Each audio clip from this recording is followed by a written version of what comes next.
¿Cree que la razón de la victoria de la derecha en muchos países es su habilidad de comunicación en Internet? No, no es su habilidad de comunicación, es su habilidad de mentir, y no solo en Internet. ¿Por qué la izquierda no implementa esas estrategias? Que sí lo hacen algunos y yo creo que es contraproducente. Mira, el problema es el problema de la verdad. Le hemos quitado, o se le ha intentado quitar valor a la verdad.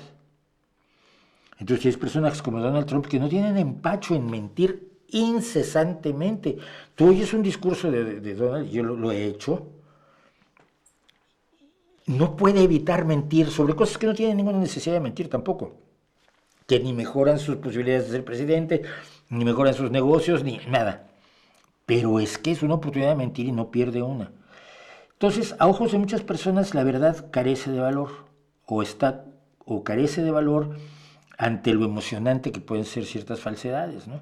Es como alguien me decía hace poco y me preocupó hoy mismo.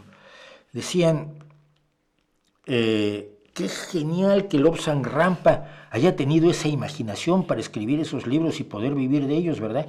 Y yo, estás perdiendo de vista el hecho que los presentó como realidad y fue una estafa, estafó a miles de personas haciéndoles creer que estaban comprando una vivencia real de un lama tibetano, cuando estaban comprando las chorradas que se le fueron ocurriendo a un fontanero británico, ¿no? Y que luego los verdaderos lamas tibetanos han tenido que venir a decir a la gente, no, pues es que eso que cuenta no es cierto, ni es parte de nuestras creencias siquiera. Pero se emocionaban tanto con la fantasía y con el éxito económico de Cyril Hoskins que se les olvidaba tener en cuenta la verdad. La verdad es que fue un estafador, un embustero, un timador, un caradura y un miserable.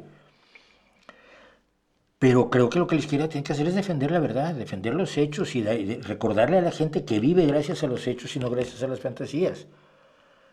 Y la derecha está mintiendo con tal descaro que en cierta medida es bueno, porque acabará despeñándose en su propia mentira.